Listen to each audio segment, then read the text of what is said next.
Hi, I'm Christopher Hine, and we're talking about footwork this week.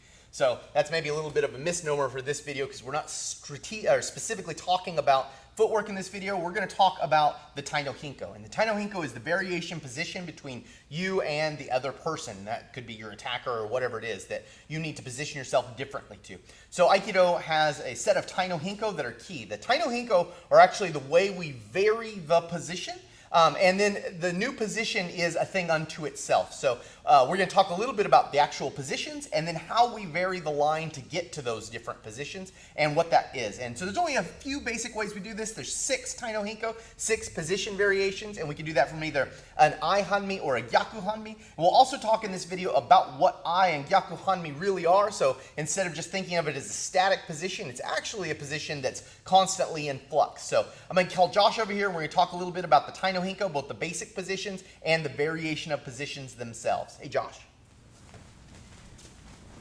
Okay, so we're going to talk now about the Tai no Henko. Now, you could lump Tai no Henko in with footwork, and we're kind of doing that in this video just because the basic footwork for Aikido is pretty simple, so we got a few extra videos to fill up this week, so we're going to go ahead and start to talk about Tai no Henko. Now, Tai no Henko and Ashi Sabaki, which is footwork, are interrelated. But the difference is Tai no Henko only happens in relation to another person, while Ashi Sabaki can happen totally by yourself. So you can do the basic footwork patterns completely by yourself. But whenever we're talking about Tai no Henko, we're talking about always being in relation to another person.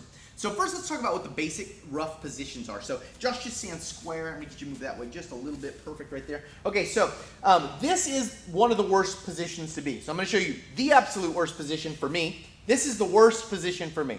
Now the reason is, that guy's behind me, it's terrible. All my tools work out here, so meaning if I was gonna hit him or kick him, he's not in the right position for that. If I was gonna use a weapon, he's not in the right position for that. In order to see him, I gotta turn around, so this is the worst position I could be, absolute worst, right?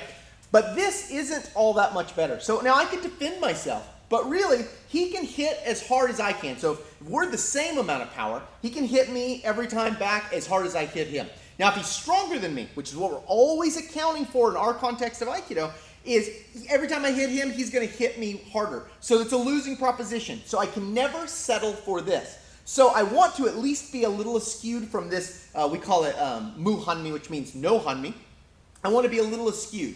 Now, if I were to move over this way a little bit, I instantly came into Hanmi with Josh. And the kind of Hanmi I came into him with is called Gyaku Hanmi. So you can see, this is Josh's left foot that's closest to me right here. And this is my right foot. So we're opposite stance. Now I'm going to have Josh go into Hanmi just so it's real easy to see. You can see here's a really clear Hanmi. Hanmi just means a half body position. If Josh goes back to square, you can see I'm no longer all the way in front of him, right? So here I'm squared up with Josh. If he's stronger than me, every time I hit him, he hits me back harder. I don't want that. So I'm going to try and improve my position. So this position is a little bit better. And this is Hanmi. This is what Hanmi really is. So I am standing in Roppo no Komai. That's my stance if you just looked at me. But when I'm dealing with Josh, I am in Hanmi now to Josh. I'm in a half-bodied position to Josh. Now this Hanmi is called Gyaku Hanmi. It's because my right foot's forward and relative to me, Josh's left foot's forward. Now if I were to vary that position by going like this, now we would be an Ai Hanmi. So my left foot's forward and Josh's left foot's forward. If Josh goes into a Hanmi for me real quick, so now you can see really clearly, this is an Ai Hanmi position. Go ahead and go back.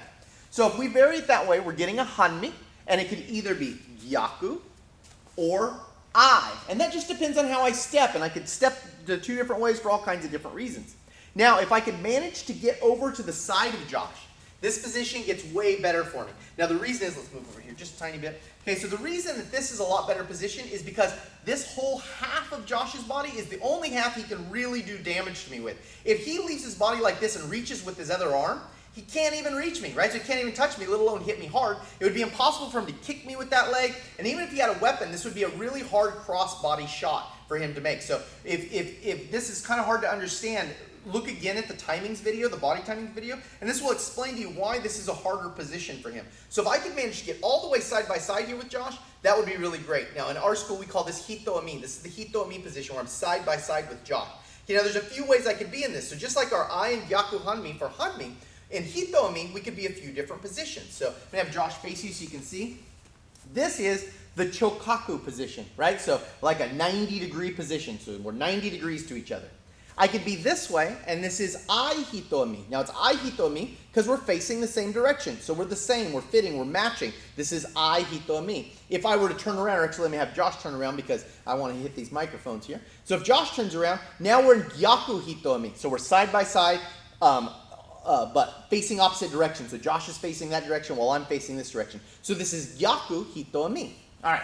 Now, if I were to get to the best position for me, I would be all the way back here. Now look, remember when I talked about what the worst position was for me? Now Josh is in that very, very position. Let me have you step forward just a little bit. Josh is in that very, very position, right? So I'm behind him. This is the best position if I had to be close distance. So when we're close, I'm always trying to achieve this position first, which is the irimi position, the position that's entered in behind Josh. So I've made an entry in behind Josh here. Now, if I'm this way, this would be called ai irimi, right? Because I'm facing the same direction as Josh, we're fitting. If I was to be back here like this would be gyaku irimi. So I'm trying to get out of here and I've cut in behind this guy.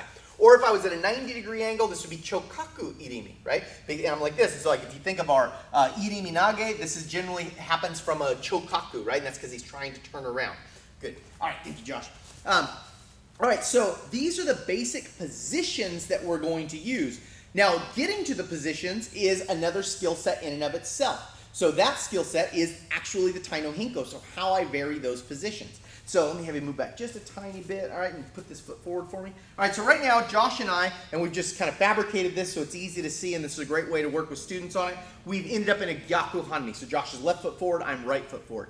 There are only 6 ways to begin varying these positions, right? So those are either a han chokaku, right, which means half of a 90-degree angle, so that's just coming out of 45. In our school, we designate that by the same lead foot being forward. So if I'm here and I come off to the side, you can see I have the same lead foot forward, and that makes it han chokaku, or a 45 step. I could switch my feet when I go to that same hanmi position. So here I've gone to hanmi by switching my feet, and we call this sankaku, which is triangles. So it's a triangular position to step like this.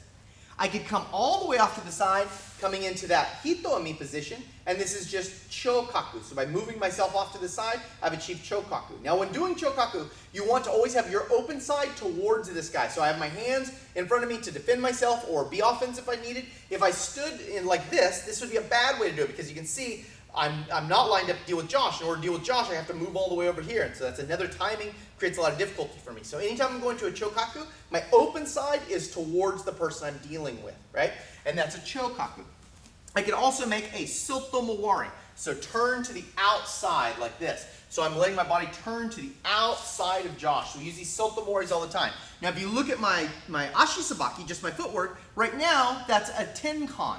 But in relation to Josh, it's sotomowari. And we'll talk about later why you can't always say that's just tenkan, because sotomowari can be different things in different positions.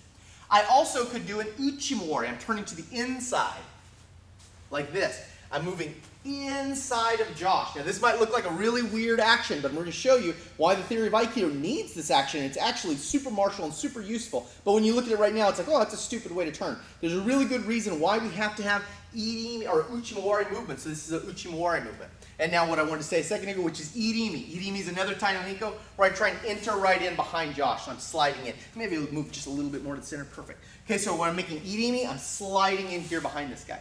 Now those can all be done from gyaku hanmi as we just did. Also, if Josh were to stand in hanmi one more time for me, perfect. We could do these same things from ai hanmi. So here's hai hanmi. Here's a han chokaku, a chokaku, a sankaku,